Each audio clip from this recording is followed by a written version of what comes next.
Did you hear he just called me a tick turd without me knowing it? Yeah, he got away with it, too. Yeah, he flew by as if on a bicycle or a motorcycle and slipped a tiny card in my pocket that said tick turd. And he would have gotten away with it, too, if it wasn't for us meddling kids. Welcome to the Beacon House Podcast, recorded live in Knoxville, Tennessee.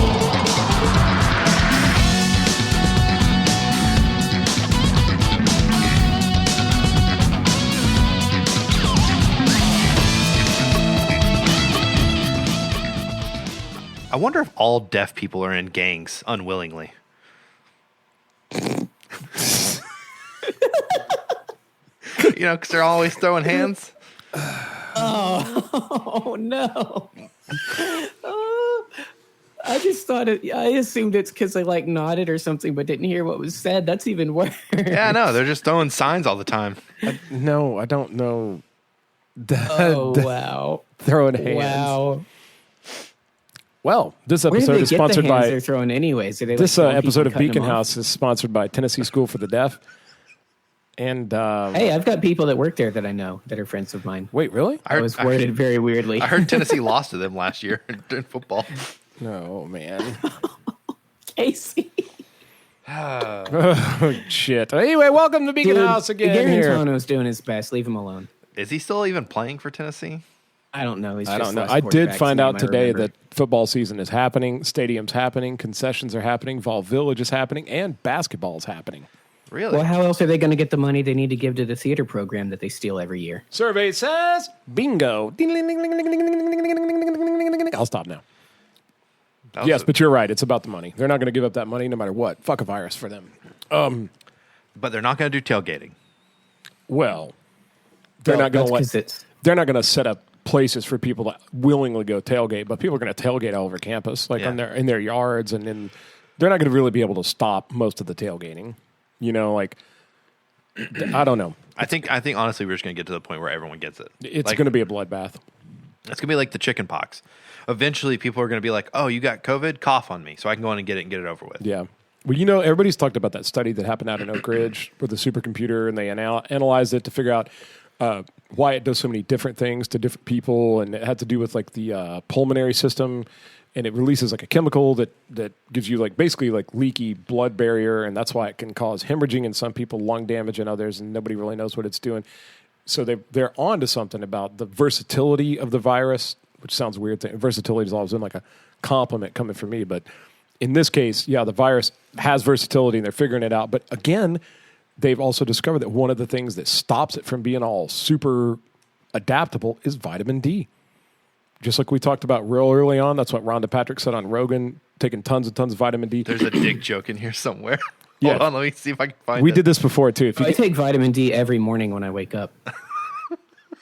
I can't tell if you're joking because you're not technically here. By the way, everybody, Hunter's being piped in via satellite because he is at home being safe and careful.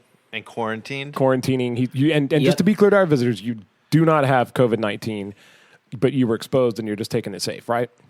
Yep, I was exposed. I'm 8 days in with zero symptoms of any kind. Yes, but just to be safe and because he knows I don't have a spleen because I'm a little bitch baby man. Yeah, I'd show up if it was just me and Casey because I know he's been wanting it for a while, but I fear for your safety. Give it. Sweet, I appreciate it. All right then.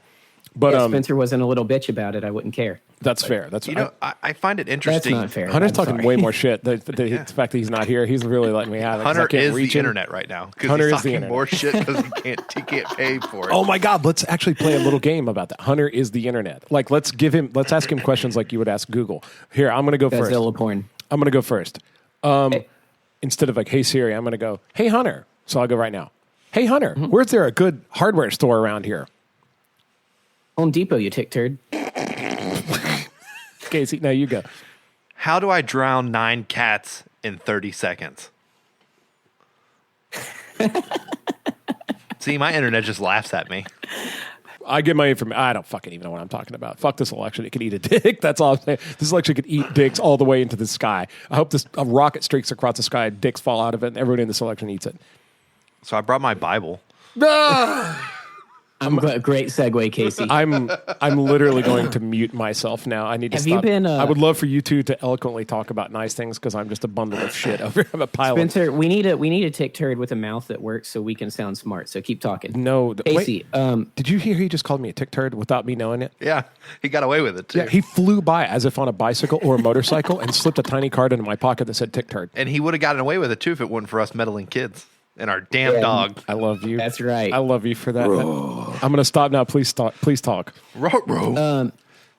Have you been reading more? Is that why you brought it, or subject of? No, I discussion or actually something? I kind of just bring it with me wherever now because when I have a chance, I pull it out and read. I also downloaded a Bible app from YouVersion. I don't know. It's an app on my phone. It's this app. It's just like a Bible app, but it has the whole Bible in it. And then also it has these kind of like Instagram stories where every day is a new thing to talk about, a new topic to discuss, which keeps me kind of like interested at a day-to-day level. Oh, that's it. What's that called again? Pretty smart. Yeah. I think the website's called YouVersion, and the app is just Holy Bible. And it gives you like a. It gives you like a. We're using my phone. I can't pull it out and show you, but yeah, like, It's okay.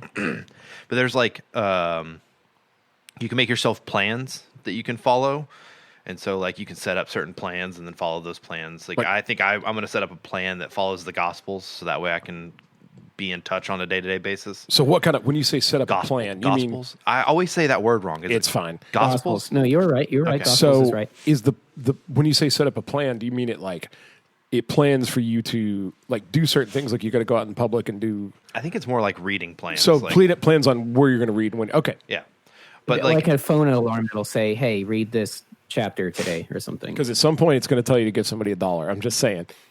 and I'll give someone $1.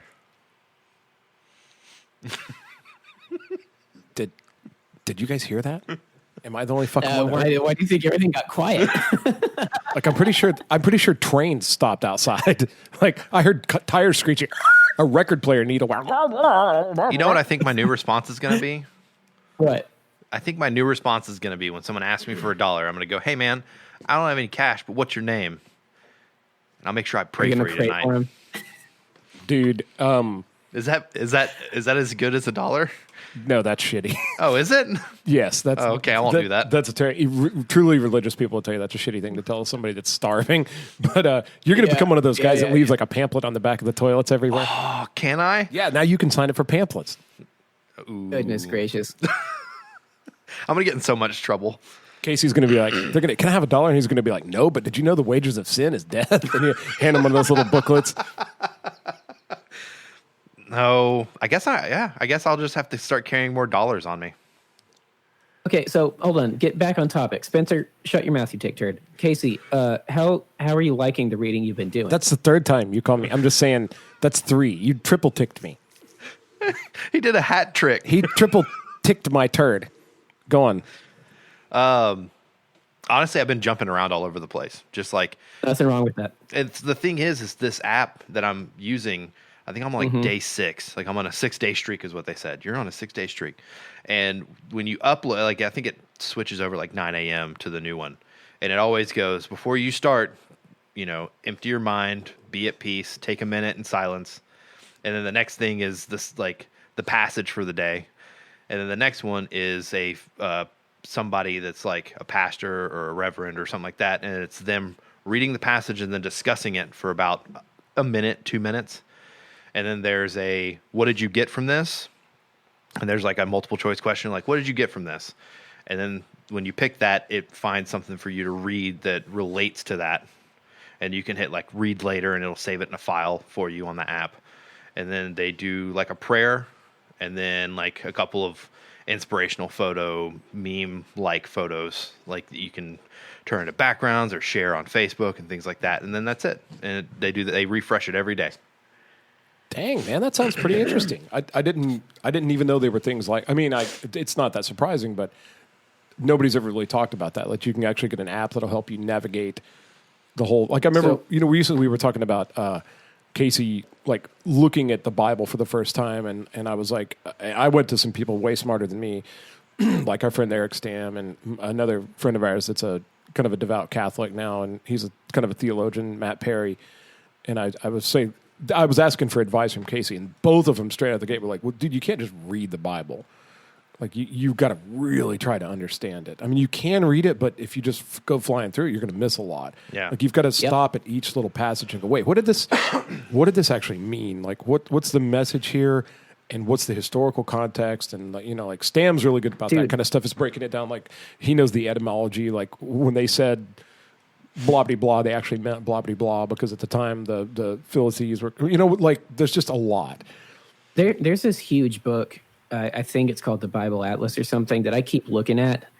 I really kind of want to get it. I've got a version, like it's a different book, but it's the same kind of idea that's smaller, those things. But this huge book, it's like a coffee table book, and it's got like Renaissance art and statues. And so it's like gorgeous to look at, but it's this like just complete dissertation on everything that's in the Bible with historical context and photographs of the land and maps and theological analysis and historical analysis, and just, like, breaks it all down is the idea of it. It's huge, so I've not read it, so I don't know if it really delivers, but it looks like it does. And I think it's just Bible Atlas or something like that. That's pretty cool. So, Casey, have you come across anything that was like eye-opening, or is there any? I mean, I know you're still, or anything you disagree with. I mean, the Bible's a big book, dude. There's a lot of controversial shit in it too. Like a lot of stuff. I don't think I've come across the controversial stuff. And as far as eye opening, we'll get to that here in a minute, because I do want to talk about something else first. But I think pretty much everything I've come across has been very eye opening, just because I'm so new to it.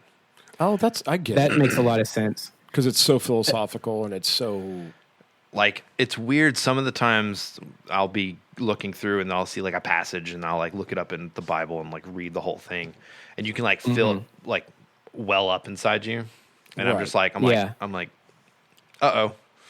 Yeah, and some of it, there's a lot of like travel, and there's a lot of like, and I told them to go here, and they went there, and I told them to do blah, and I told them to open your house up to so and so, and like, there's a lot of it that doesn't really seem obvious. Like, well, what are they talking about here? But like the very, the smattering of times that I've sat through a church service, they'll take a passage and break it down, and they'll go, now let's look back at this. When he says open your house up, he means blah blah blah. And at the time they did this, and you walk away with like this light. You go, oh shit, like. Oh, I get it. There were people were struggling at that time, and they were saying to go and save people, and it always turns out to be something relatively good. But there's a lot of weird stuff in the Bible that I am not qualified to decompress for you or to unpack. Like when it says it's okay to beat your wife, where it says there's this thing where the Leviticus passage that everybody uses to denounce homosexuality. There's just a lot of weird stuff like that. So you maybe go to those are the smaller weird things too. I mean, you're not wrong, but those are the ones people go to a lot. But there's more controversial stuff too, even than that. That's Old Testament, and I've been in Bible studies that discussed it in depth for hours on end, and I have my own kind of opinion on this stuff now. And we're not talking about it, so I'll skip. But just for an example, like when they go in the Old Testament, the protagonists, the people talking directly to God into like certain villages or whatever, and their first instruction is to kill everyone, men, women, and children. Yeah. That's all I'll say about it, because I can't remember any of the context of the book. But the point is that stuff is in there, and there's plenty to dissect and plenty of discussion. And it all comes down to relationship, in my opinion, anyways, but spiritually, and then who you're talking to about it as well, so that you can have in-depth conversations, because that's a really hard pill to swallow, especially if you believe in a forgiving, loving Jesus, and you're like, then if he's the flesh version of the God that said that, those feel like they're at odds with each other. Yeah. And the images are at odds with each other, but that doesn't necessarily mean that either one is wrong either. But there is discussion to be had about, translation and misinterpretation too. So you don't know. And I typically follow with Spencer in the whole part where I go, I know what I feel about it, but I'm not educated enough to really talk to anybody with authority. I'll discuss it with you, and that's it. But I wonder about that stuff too, like the big, just like hyper violent things. And those are the ones that people throw up to you when they're trying to tear the Bible apart or tear religion apart. They'll go, well, you won't tell me you believe blah, blah, blah, blah, blah. It says this, it says that, it says that. And then talk about the canonization of the Bible, that they say it was voted on at the Council of Nicaea and all that stuff. And it turns those out are fair criticisms. those are That's all the thing. all fair criticisms. But the Council of Nicaea was not where they voted on whether or not the Bible was going to be legitimized. They went in and they stopped printing the books that were replications of other books. So basically they streamlined it down, but they didn't take any of the content out. They did not, a lot of people say they voted on the, whether or not Jesus was actually the Son of God, and they came out of the council and they said, okay, we voted and he is. Yeah. That's not what happened. Well, that's not what happened in the Nicaea, That does kind of bring... And that all comes from studying like that whole Da Vinci Code stuff I was telling you about. Like I went down that rabbit hole years ago to like, whoa, what's going on? And like there was actually nothing there that upends Christianity in any way. Anyway, go on. That's why the relationship part matters, though. And like I said, including the people you're talking to, because if it's a legit grievance and/or question, then there's room to discuss there and for both people to grow and have their minds changed and everything else. But if it's someone that is using that as, a trebuchet or cannon kind of thing that they're just launching at you from a distance with their back up against the wall, then there's no point in having that conversation with them either. Yeah. And that's the same feeling I get when I read the people who aren't willing to have a conversation about the political stuff or any stuff, when it's just boom, black and white. No, I'm screaming, I'm emotional. Like that's what I just write that off these days. Yeah. Yeah. What you guys are talking about. Cool. Yep. I know all that. Well, no, Casey, let's get back to you. Like you said that. That makes me sound really selfish now. Like I don't know what you guys are talking about. Let's talk about me. No. We were supposed to talk about you. Like you can't see, Hunter. No, you can't see, but that was Casey's literally sitting there with his Bible open. Have you opened it to a specific place? Yeah, I'm gonna have you read it here in a minute because it's probably my favorite passage that I've come across so far. You want me to read it? Yeah, I'm terrible at reading out loud. Like I fine. stutter step. Okay, just let me know when. So with my mind, do what? I was going to say, we do need to dissect what you want to talk about, but like at some point, I would be curious to find out, to like share favorite passages anyways, just throwing that idea out there. Yeah, I'm totally down for it. But I wanted to talk about, because I talked to my brother today, and he pointed me towards a book called Finding Sunday, or Searching for Sunday, something like that. And it's about this girl who grew up. It's very similar to like my thing right now that I'm going through, because this girl grew up in an incredibly strict religious environment and got to a point where she could start thinking for herself and started questioning things and asking these questions, and people were telling her that she shouldn't ask those questions and she wasn't getting the answers that she was looking for. So she stepped away from her religion, and then many years later started trying to find her way back, but making up her own mind and not having her family choose what she believes. And so it's a very interesting read. And so that is up there with Mere Christianity for the two books that I want to read first. Oh, yeah. That's awesome. So yeah, I'm excited. I'm waiting to get paid again before I go buy books. But that's fair. Understandable. Yeah, and man, there's a lot of stories like that. C.S. Lewis's story is like that. Like C.S. Lewis was born in a very tumultuous time in England, World War I. He saw the most horrible atrocities that humans have ever seen, with the bloodiest war that was ever fought on the ground, like rivers of blood and mud, and his parents died at an early age, and he really just grew up without a lot to believe in. And he became extremely educated, and he started going to colleges like Oxford and Cambridge, and he was around hyper intellectual people. That's something a lot of people don't understand. A lot of people write Christians off as simple and sheep like, but a lot of people don't realize that some men were the smartest people you can imagine, like way beyond the people who just study science. Like I feel like there's an intellect way beyond just scientific theory. Yeah. Which is where you just basically at some point you just study numbers. Even if it's just probability numbers, but you're still just looking at numbers, which eventually work out. There's a whole echelon of things beyond numbers that are very hard to understand, paradoxical things like that. And so you get a guy like Lewis who was super smart, but also around other men that are incredibly smart. And he became like one of the bloodiest atheists that there's ever been in his college career, and he would attacked Christianity, and it's in his eyes it defies logic, and how could you possibly believe in just a man up in the sky, and that kind of stuff. And And I've had those questions before in the last 10, 15 years. And honestly, now I can see that it's more than that. Not only is it more than that, but I've also figured out that hardcore atheists talk about God way more than Christians do. yeah. And they keep him alive. They keep him alive way more. Yeah, well, he's central to their entire thing. Their entire existence is based on him not being there. Yeah. That said, I respect all my friends that are atheists, and there's a lot of them. And some of my heroes are atheists, and I get it. I get the logic behind it. And they're some of the most intelligent and sometimes the most compassionate people that I've ever met. I'm not saying there's anything wrong with them. I'm just saying the philosophies are. You're exactly right with what you said. Yeah. I think. I don't remember what I said. That was a lot. That God is just as important to atheists as he is to Christians. And this past Saturday, you're talking about like science and things like that. Because I'm a big science person. I love space. I love science. Same. Not shitting on science. You've heard me talk about paleontology, and I believe in evolution. I believe in the fossil record. I love it. I can't stop reading about it. Yeah. I get it. I believe we all came from a fish the size of a fingernail called haiku ichthyes. I get it. I'm not saying science isn't real. Just saying that there's something beyond it. Well, and I think that science actually is a pretty huge compliment and kind of foil for God all at once in the first place. That neither one necessarily has to discount the other. A belief in God does not discount science, and a belief in science does not have to discount God. And that's a big battle in academia that's been going on a lot that I think is, a pointless war. Well, and it's honestly more recently because it's that war is extremely powered by personal preference these days. You didn't find that war as much back in the day, like in the time of C.S. Lewis in the 40s and the 50s.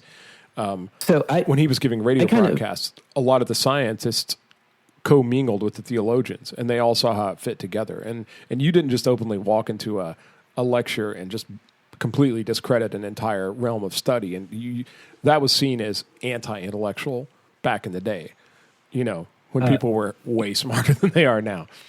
Yeah. I think complimentary was the word I was looking for if I didn't say it. There's a worship song that I've heard before, but recently have been just absorbing big time, called "So Will I," 100 billion times. And it's because the whole thing is beautifully written. It's a 7-minute worship song that talks about the birth of existence through now and how you can see God and all those things if you choose to. And there's a part in the second verse that the lyric is, "As you speak, 100 billion creatures catch your breath, evolving in pursuit of what you said." And just the lyrical content of that going, evolution is real, but you put it into motion when you created life to begin with. Like, that doesn't mean that you're not there anymore. Like, the whole song is that. I love it for that reason. Yeah. And what's the song called again? "So Will I" 100 billion times. Okay. It's by Hillsong. All right. I will, in fact, text you a link. Go ahead and keep talking. I've also listened to Hillsong before on the recommendation of some friends, and they're great. Is that the Germanic Druid band that I sent you guys? No, that's Scale Long. That's Scale Long. Never mind. A little different. A little touch. So I went to Max Patch Saturday, which never been before. It's in Hot Springs, North Carolina. I have never been, but Can you I know explain what it is? I know a I lot don't of know people what that it go is. there a lot. It's a bald, so it's on a mountain, and the mountain is bald. Well, it's called a bald, and it's just like a lot of tall grass. They go up there and they trim it. It wasn't as crazy, and there's paths cut through it, but it's on the top of this peak that's flat, probably about the size of 2 football fields, a couple of hills on top, nothing crazy, but 360 is nothing but just Appalachian Mountains. Yes. And it's beautiful. And we're set up a blanket on the hill and looking over, probably 6 different mountain ranges in one eye view. And we watch the sunset, the stars come out. You can see the Milky Way from up there. Like, you can see the, stream going across the sky of just like a river of stars. And it looked amazing. And at one point she was like, "Don't you think it's incredible that, that God did this?" And I went, and she was kind of like asking me, like, "Do you think, God did this?" And I went, well, I was like, in a lot of science classes that I took and researched, like, things, And I was trying to be scientific with it, and I was like tectonic plates and earthquakes and the shifting of, continental drift, Pangea, like, all this other stuff. And I was like, yeah, mountains are formed. And then it hit me like almost like someone slapped me in the face with it. And I went, oh, God could do that. And that thought had never crossed your mind before. I just thought that's the earth doing its thing. Had you never looked up at the sky and thought something could be, like, literally this is the first time you ever thought there could be something behind something? Maybe not the first time in my entire life. And I'm just playing devil's advocate. No, you're fine. Maybe not the first time in my entire life, but the first time in the last 15 years. The first time that I've decided to drop my cynicism and my, attitude towards the idea that not knowing is okay. You took your Agent of Chaos helmet off for a moment? Well, I know. Because we don't want you to lose that helmet. That's a good helmet. Well, no, but it was just one of those things where there was a 15-year period where I was just like, I guess not 15 years, but I'm not going to crunch the numbers here right now. Sure. But there's a large gap over a decade where I was just like, I don't know. And the unknown is, there's a name for that. So I'm going to stick with that. And then, yeah, in that time frame, sitting on that mountain, watching the sunset, I went, oh, God could have made the tectonic plates do that, which made mountains. Yep.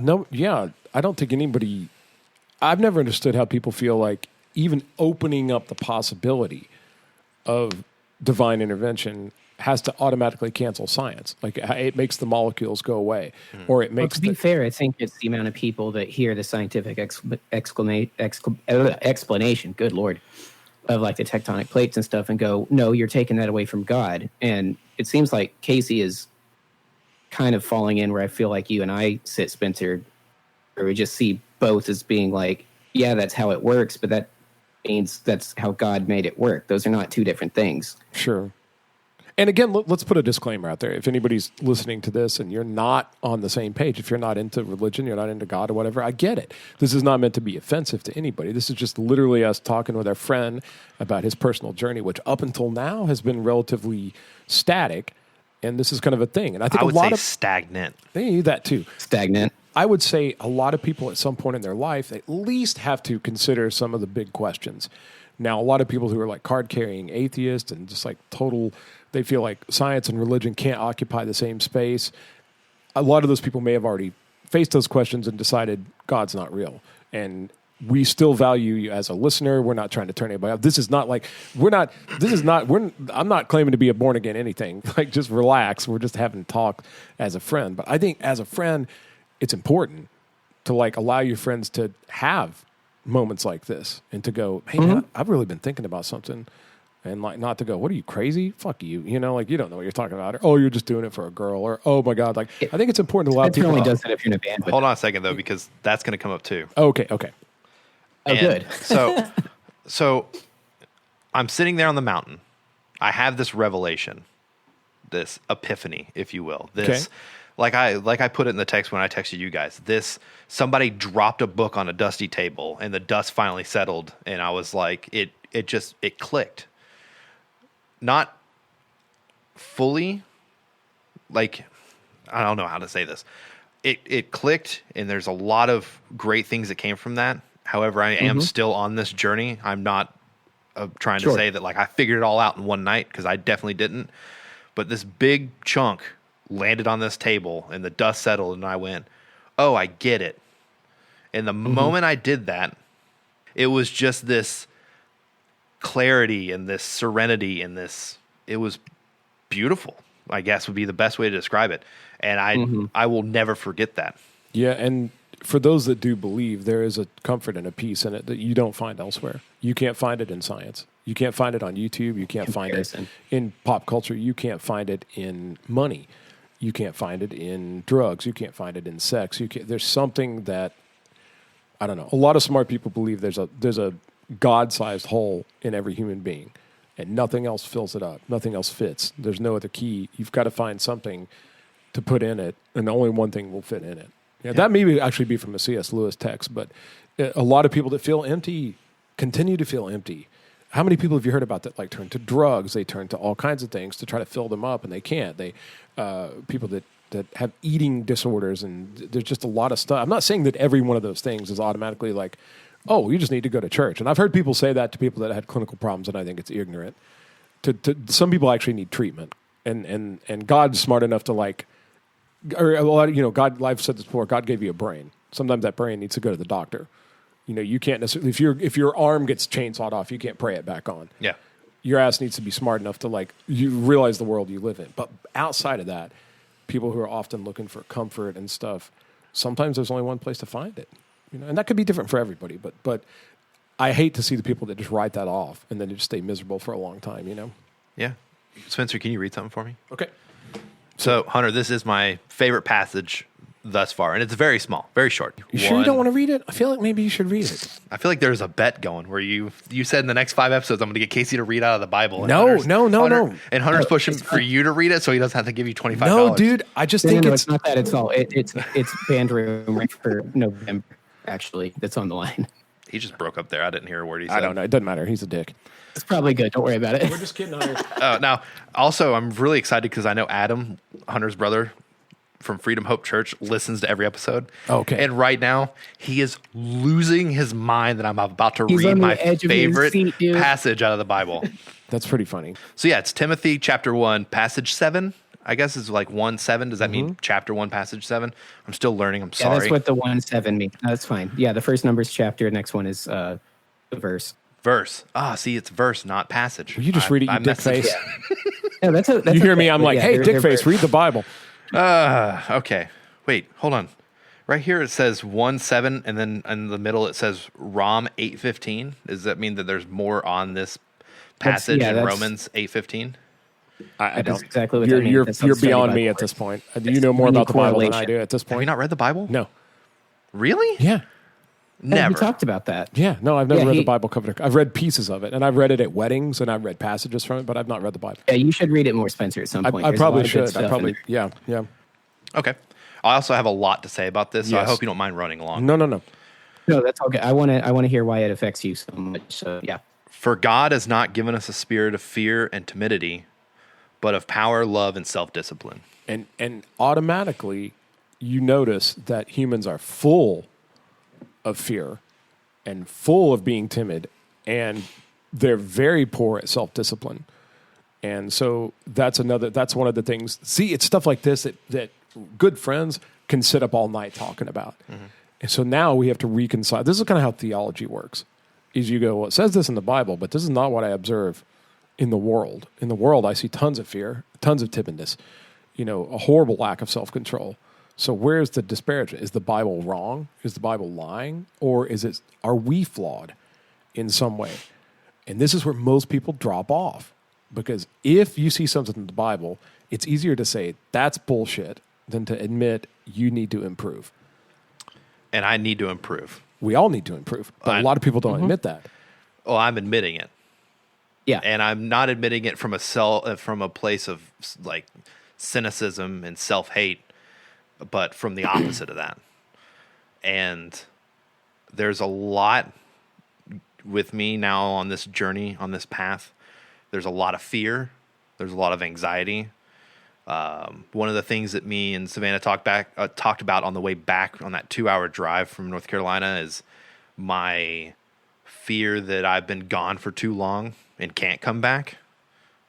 Oh, we've got to touch on my favorite verse then. Or that I have, in a sense, been away from the flock, and to come back would mean that like to admit some sort of like defeat, even though there's not a defeat there, if that makes sense.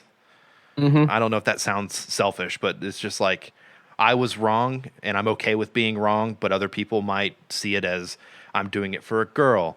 I'm doing it because, I want to conform to some sort of societal normality. And just anything basically that I'm not doing it for me. And for starters, it doesn't matter what anybody else thinks. And that's what Savannah keeps telling me. And finally got to a point. Well, and finally it got to a point because also another thing I live in fear of is like my past of relationships and things like that. And I live in a fear of what that'll do to future relationships. Let me say two things here real quick. One, just you talking about your fears is gigantic. That's one of the ballsiest things a person can ever do, because that's one of the things we're the most troubled and plagued by. Those are the secrets that we keep from everybody, and we pretend like they're not there, and we just do whatever we want. But really, a lot of people are afraid of a lot of things. And when you get that shit out front, talk about your fears, that's gigantic. It's necessary to move forward. And the second thing, real quick, is all that stuff about being afraid you're away too long, or what happens now. How do you stand up to the next person that makes fun of you for it? Has anybody made fun of you for it yet? No. They will. Oh, I know they will. The people are going to go, yeah, whatever, dude. And I'm going to get ridiculed, and I'm aware of it. Well, but here's the thing. But also, that's one of my fears is being made fun of. Sure. And I think that's part of this journey, is that I'm going to have to take that being made fun of and lose the fear of it. But not only that, but you also, another big part of this journey, and this is where a lot of people have trouble too, is you have to learn to love the person that's making fun of you. Oh, absolutely. And forgive them. It's real hard. It's hard to forgive and love somebody that's attacking you. Yeah. And that's much harder to do than just like start reading the Bible. But I also feel to do the shit that the Bible talks about, you know. But I also feel like as a pacifist, I've already kind of I don't want to say that I've already been doing that, because it's not true.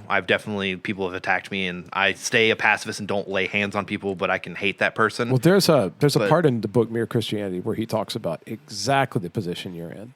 Near the end of the book, after he's talked about all this stuff and the cardinal virtues and things we have to face, and he says, like, now, if you're still with me here, if you're still reading, know this, is that now you go back out into the world like a sheep amongst wolves. You know what? Like, now you're prepared to be denigrated, prepared to be attacked, and prepared to have to cling tightly to your convictions. And of course, C.S. Lewis can say anything better than anybody, you know, but he addresses that, and it gives you hope to move forward in. Everyone's journey's different, and ours differs now in that I didn't wait as long as you did, but you and I went through essentially the same, like, if you will, just bracketed chapter version of what the faith was, where I was as a kid, lost it, walked away from it, and came back. I had a lot of the same fears as you did. You can talk about this at any point if you need to later, but the point is, there are people out there, myself included, that love you and have loved you, dude, for a long time, and we know you're still on the journey, so no one wants to, like, freak you out or anything, but, like, there are people that are waiting, you know, on the edge of their seats to see where you eventually end up, and you've gone on the journey. That's a thing that people that have gone on the journey are always excited about. So, you know, you can't be gone for too long, and your past can't harm you in that way. It's part of your story and your journey, and it matters. But on the other side, here on Earth, there are people that are always watching the finish line, if you will, in that regard, just going like, come on, get across it, and then we're all going to be here to and also to help that you on point, the other side. You know, I read a thing recently that said you cannot be damaged by your past or your future because they don't actually exist. What's hurting you, if your past is hurting you, that's just your memories. And if the future is hurting you, that's just anxiety. There really is those are two things that have really beaten me down for the last 15 years. But they don't actually exist. I know. Just this moment. But you know, that's that's you torturing yourself. Right. You know, but I feel like a lot of other people do that. Like, I don't. Oh, no. Everybody does that. That's the big point of, like, I was telling about those Steve Vai videos I watched recently. Yeah. And a huge part of what he was talking about is, like, give up your suffering. Most people suffer because of themselves. Most people don't actually suffer because of the world. Like, a person can be happy even in dire circumstances. It's the people that have a pretty okay life where they're not in pain and they're still suffering. A lot of that's the narrative you tell yourself in your head, you know? This is a little different from religion, but it's all this journey to some kind of enlightenment, you know? But admitting that there's something bigger than you that you need to move towards, whether it's God or whatever, just some sort of a spiritual enlightenment, that's a huge part of any living organism's journey, you know? But just knowing that and knowing that you can choose not to be miserable in this moment. If you know. Well, and the thing that I feel bad, I don't really, saying I feel bad feels weird now because you're supposed to be able Don't to feel let bad. go. Don't feel bad and stop apologizing. I'd advise you that. Be unapologetically who you are and where you are at any moment. And yeah, absolutely. And that's something that was texted to me where this person, who it's probably pretty easy to figure out who it is, texted me and said, I'm going to be blunt. I'm going to be very blunt with you. Stop living in fear. I know it's hard, and I know that it's advice that a lot of people give and don't take it for themselves. Well, and it can't be done instantly. You have to move towards that, but it's possible. But they texted me and they said, stop living in fear and quit worrying about ruining something, or, quit thinking that you're going to ruin everything that you touch, and just live and be okay and live day to day. And so I immediately went and tried to find anything that related to that in the Bible. And that's when I came across Timothy 1:7, and it fit perfectly. And I texted that person back and I said, I found this, and this punched me in the gut so hard, as well as your text. And I want to say thank you to both. And it was just like, I don't know. It was, it was awesome. Eye-opening. Keep talking. I'll edit this out later. I gotta get a drink. Oh, Spencer's making a water. Oh, that's okay. Hunter, tell me what you think. Talk. I'm making a drink over here, even. Or tell me what your favorite passage is that you're wanting to bring up when I'm. It's the one where he says Spencer is awesome. Hunter likes to read that one. What a tick turd. I'll bring up the favorite passage then, because it actually confronts what some of the stuff you were talking about a moment ago. And to the point you were saying about like being afraid of like what your past is and have you been gone too long and all that, that was a thing that I dealt with a lot when I was finding my own faith about 7 years ago. And this is so embarrassing. I tend to not tell anybody this, but we'll just go ahead and put it on blast because I think it might help anybody that's, where I was or where you are now, and the fact that you're on the journey still. One of the things that I was most terrified of, as dumb as it sounds, was I was known for being like the horror movie dude and like loving gnarly sci-fi, and I had all these creepy drawings and this art and these stories I wanted to tell. Same, buddy, same. And I was looking at where I was as I realized I was about to go on the journey actively, like I was wanting to look into it and see if it was real. And one of the things that kept holding me back for a couple months, honestly, before I took the dive, I kept looking at it and I was like, what if the version of me, the good parts of it, like the art and all that now, what if that goes away after I'm saved? Like, what if this works and I do come out the other side Christian? I don't want to lose that stuff either. And I think that's a justifiable concern to have, because you look at it and that's your experience and you go, this is my existence. That's an existential, quandary at that point. You're like, what am I going to be on the other side? Am I even going to be a person that I like? For me, the answer was yes. I think anybody that goes on this journey, the answer is yes. But to that point, while my taste has changed a little bit, I don't think I lost any of that stuff either. It just gave me a new kind of like framework from which to, and on, you wouldn't expect it maybe, but some of the more like dark and broody and horrifying stuff that I've come up with has been on the other side of it. But that's because I have this perspective now where I can look at stuff. And I'm not to be holier than thou. I screw up quite a bit, but just looking at stuff and like recognizing the wrongness of it in places, whereas before I wouldn't. And I can go, if we can turn that up to 11 and use the story to point to hope at the end of it, then that's a journey worth taking. Yeah, and so it's intentionally. There's a lot of meaning that gets added to things, even edgy things. You know what I mean? Like when you allow a possibility of something bigger, then that adds meaning to everything, including the dark, edgy stuff, including the stuff that it only puts an edge on everything. It doesn't actually make anything dull, and it adds a certain beauty to the horror. It does. In a weird, I know exactly what Hunter's talking about, because I'm also into like real edgy things, and I still love really aggressive music, and like there's no, I was never prepared for it. I was never going to let any of my edges get sanded down, and it doesn't do that. It gives a certain weight to things that, imagine if you think nothing means anything. Well, then how can all of your horror movies and your awesome lyrics and your cool movies and how can any of that mean anything? You know what I'm saying? Once you add some kind of a credibility to everything, the cool stuff gets even cooler. Yeah. So that kind of brings me to the Bible verse that I wanted to share. It's a really long passage, so I won't read the whole thing. I'll skip to the actual good parts verse I like. Yeah. But it's the Gospel of Luke, chapter 23, the whole thing. It's Jesus' trial and in his crucifixion and all.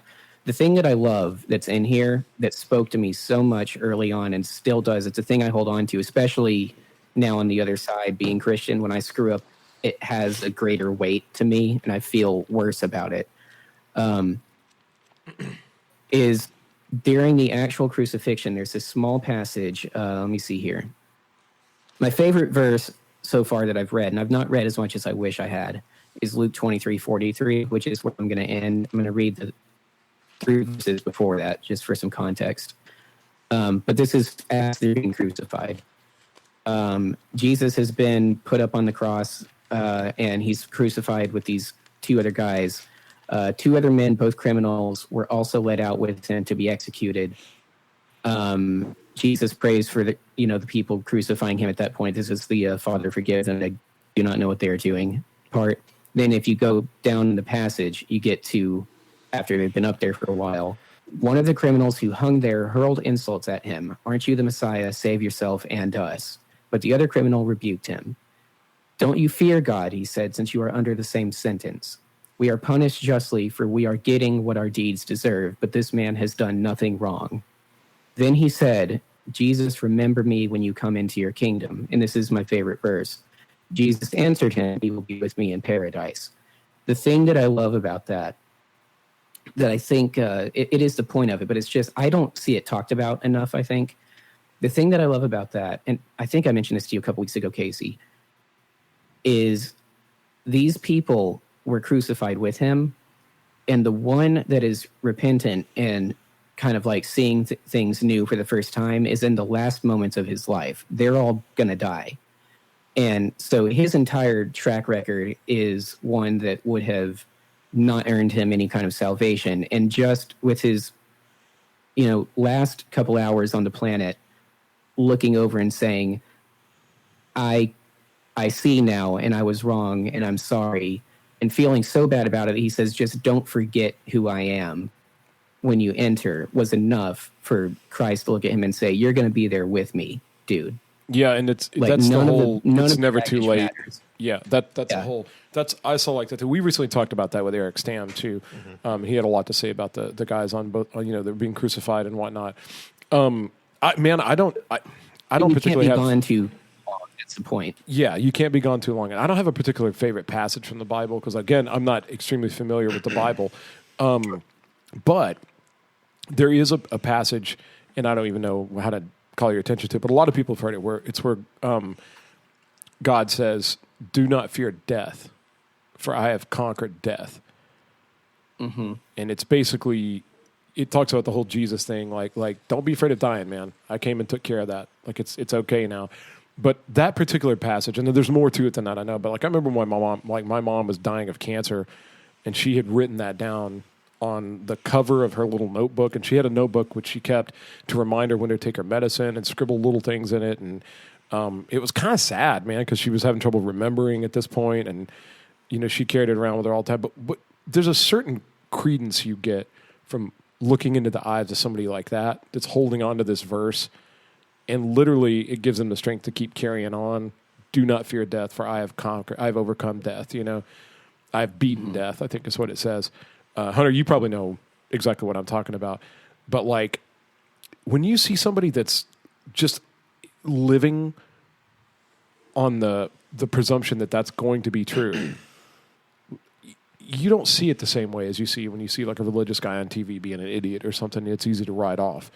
Kind of like they talked about, religion comes in handy when you kind of don't have anything else. Like it, Yep. you know what I'm saying? You can't and again, I'm not anti-science, but if you would have shown up at that point, like and gone, hey, here's some science to make you feel better, like when you're dead, you decompose. Like that's not very comforting to somebody that's, like the people in the trenches in the war and that kind of stuff. At some point, like when all you have to cling to is that it has a different veneer. Yeah. That's all I'm saying. I'm not saying, and maybe it's people being crazy. Maybe it's all wrong. Maybe there is no God. Maybe it's just people at their wits' end wanting to believe in something. That's what a lot of people would tell you. Well, you just want to believe in something. Like that's normal. That's a psychosis of a certain kind. But if you look in the eyes of a dying person that's clutching a book that says that doesn't look like psychosis. You know what I mean? Mm-hmm. So anyway, I'll just leave it at that. But we're actually going kind of long here. I think this could easily be a 4 or 5 parter. It probably will be. And I just want to be able to get it edited and get it out and everything like that. So why don't we go ahead and wrap up? Casey, have you got anything else you want to talk about? I want to say one thing. Okay. About my fear, about trying to lose my fear and my anxiety and my stress and my overthinking of things and my paranoia of the past and things like that. And even of the hate that I will probably get for just this episode even. Who knows? Give him my number. Will do. But I think Also, same. Dave Chappelle said something beautiful once, and it's very short and sweet, but it's it's powerful. Was it that part about having sex with women's feet? No. Oh. It's short, it's sweet, and it's powerful. It's from his Mark Twain Award when he was at the Laugh or the Funny Bone afterwards. I love it. Punchline.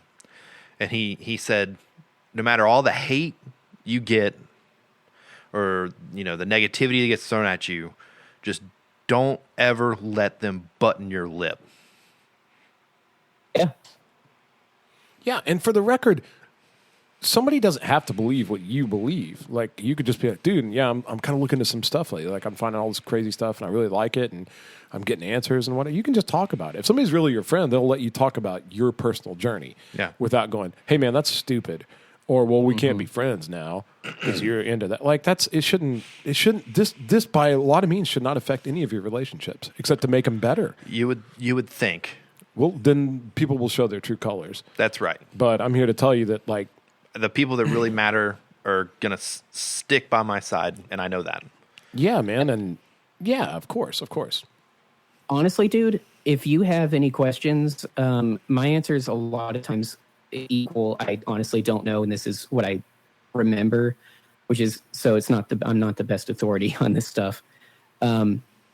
Shameless plug, but there is a reason. You can reach out to my brother if you want to, the pastor one. He actually does something that I've never seen another pastor do, which is not to say he's the only one doing it, but it is rare. If you reach out to him on Facebook or whatever with like heady questions, he doesn't even have to know who you are, and he does know who you are, Casey. Yeah. He will respond. He will give you the time of day. He will answer as honestly as possible, and he's got ongoing dialogues with people that he's never met just because they see the stuff that I share or other people share on Facebook of his sermons, and they go, well, what about this thing that I don't know about? And he'll have, he'll go back and forth with him to discuss it. Have like big heady questions. He at the very least is a resource, and he will, answer you honestly. They'll give you the good news. Well, I also feel like Adam Barnhart is chomping at the bit to get back on this podcast. Oh, I can't wait. He's like, let me back on. I gotta talk to Casey. Adam, dude, you heard it, man. It's going down. Well, listen, guys, we've gone super long here, but I think it was worth it, and I'm gonna try not to edit much of this out if I can help it. All right, everybody, be good to each other. Be good to each other. And I would like to recommend to our listeners, maybe if based on something Hunter said, if you are having a crisis of faith, or just the absence of faith, and you're not sure why or whatever, reach out to somebody. It doesn't have to be one of us, but like you said, you can reach Adam Barnhart on Facebook. You could check out Awaken City Church. You can go to Adam Lutz. I mean, go to somebody and just go, dude, I've got questions, man. They're burning a hole in my brain. I'm scared of this whole thing. I don't know. But don't just sit there and wallow in it. There's a lot of wonderful things to discover on this side of skepticism, which, for the record, I'm still a skeptic, even in theology and everything like that. I mean, I'm not going to just take anything fed to me. You know what I mean? Like, but because of that, when you achieve the truth, you really, really feel like you found the truth. So reach out, Yeah, man. true.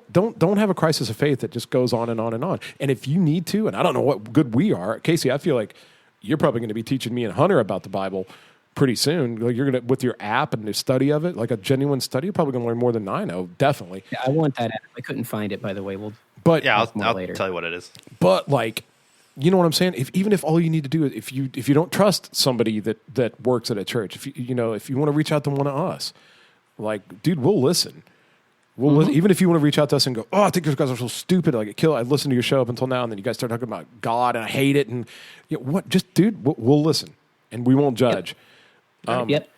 And whatever. But don't either way, man. Don't just bottle up. Like talk to somebody. That's my whole little message. Well delivered for a tick turd. I can't wait to see you guys next week. Hey, Five. That's five. Hey, That's don't five. let Hunter button your lip. He yucked my yum. He yucked your yum. He ticked my turd. I heard that. 5 times you ticked my turd. No. Please Come on, no. Spencer, can't do it. No, we're not doing it today. Not this week. Not today, Spencer. Going to church. Going to church. It used to scare me, now it does. I'm going to church. I'm a tick turd. Oh my.